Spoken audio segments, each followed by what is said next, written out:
Hello guys, দেখতে পাচ্ছেন আমার মা এখন পাট কাটতেছে। আর এটা আমাদের হচ্ছে জমি, আর পাট খাতের মাঝখানে আমি বসে আছি।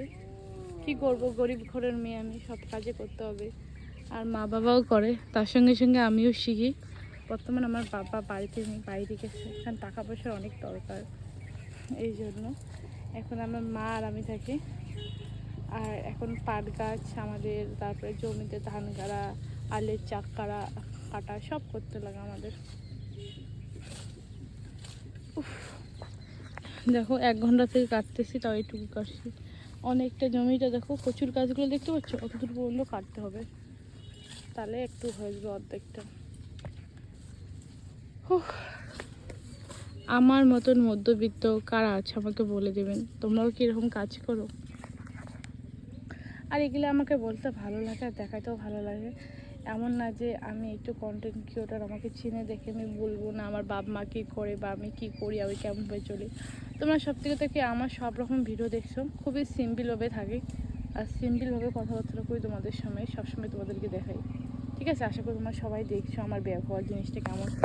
আর আমি সত্যি কথা রিয়েলভাবে থাকতে চাই, মানুষের ন্যাকা সৃষ্টি হয়ে একটু সাইজে দেখানো, ওগুলো আমার ইন্টারেস্ট না। আমি যে সেটাই তোমাদেরকে দেখাতে চাই, আর কিছু দেখাতে চাই না।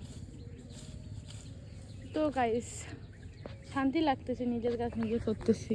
পরের বাড়িতে যদি এরকম জমি থাকে, মা আমি নিজে শিখে যাব, নিজেও করতে পারবো। দেখো আমি কিন্তু করতে পারি না, খুব কষ্ট হয় করতে, খুব ব্যথা লাগে হাতের মধ্যে হাত কাটা যায়, ব্যথা হয়, তারপরেও আমি করি। কেন বলো তো, আমি মিডল ক্লাস, মানে খুব গরিব ঘরের মেয়ে আমি, এর জন্য সব কিছু করতে হয়। তুমি বলো না তোমার মা বাবা কী করে? আমার বাবা মা এরকম চাষি, এইরকম করে কাজ করে। ঠিক আছে, আমি তাও গর্বিত।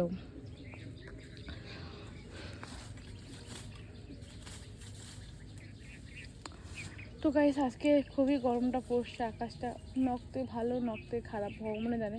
যদি বৃষ্টি আসতো আরও বেশি ভালো লাগতো, কারণ প্রচণ্ড রৌদ্রুর জন্য আমরা কাটতে পারছি না, খুবই গরম লাগতেছে, প্রচণ্ড গরম লাগতেছে আমাদের। হালকা হালকা ঘুমও ধরতেছে, কেন যে এত ঘুম ধরে ভগবান জানে। কার দেখলে তো ঘুম আছে, এটা তো অলস মানুষ, সে মানুষ মনে হয় আমি অলস হয়ে গেছে, কার দেখলে ঘুম ধরে আমার চোখের মধ্যে। আর আমার মাকে লাগবে নাকি কাজের জন্য, আমার মা খুব সুন্দর করে কাজ করে।